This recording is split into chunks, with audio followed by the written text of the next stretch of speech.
إن الله لا يستحي أن يضرب مثلا ما بعوضة فما فوقها فأما الذين آمنوا فيعلمون أنه الحق من ربهم وأما الذين كفروا فيقولون ماذا أراد الله بهذا مثلا يضل به كثيرا ويهدي به كثيرا وما يضل به إلا الفاسقين الذين ينقضون عهد الله من بعد ميثاقه ويقطعون ما أمر الله به أن يوصل ويفسدون في الأرض أولئك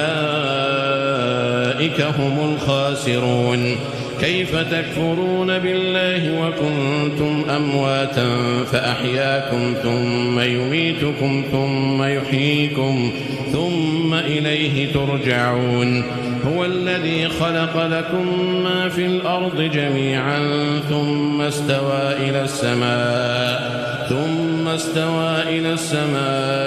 فسواهن 7 سماوات وهو بكل شيء عليم وإذ قال ربك للملائكة إني جاعل في الأرض خليفة قالوا أتجعل فيها من يفسد فيها ويسفك الدماء ونحن نسبح بحمدك ونقدس لك قال إني أعلم ما لا تعلمون وعلم آدم الأسماء كلها ثم عرضهم على الملائكة فقال أنبئوني بأسماء هؤلاء إن كنتم صادقين قالوا سبحانك لا علم لنا إلا ما علمتنا إنك أنت العليم الحكيم قال يا آدم أنبئهم بأسمائهم فلما أنبأهم بأسمائهم قال ألم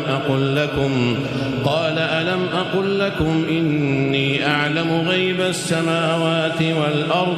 وأعلم ما تبدون وما كنتم تكتمون وإذ قلنا للملائكة اسجدوا لآدم فسجدوا إلا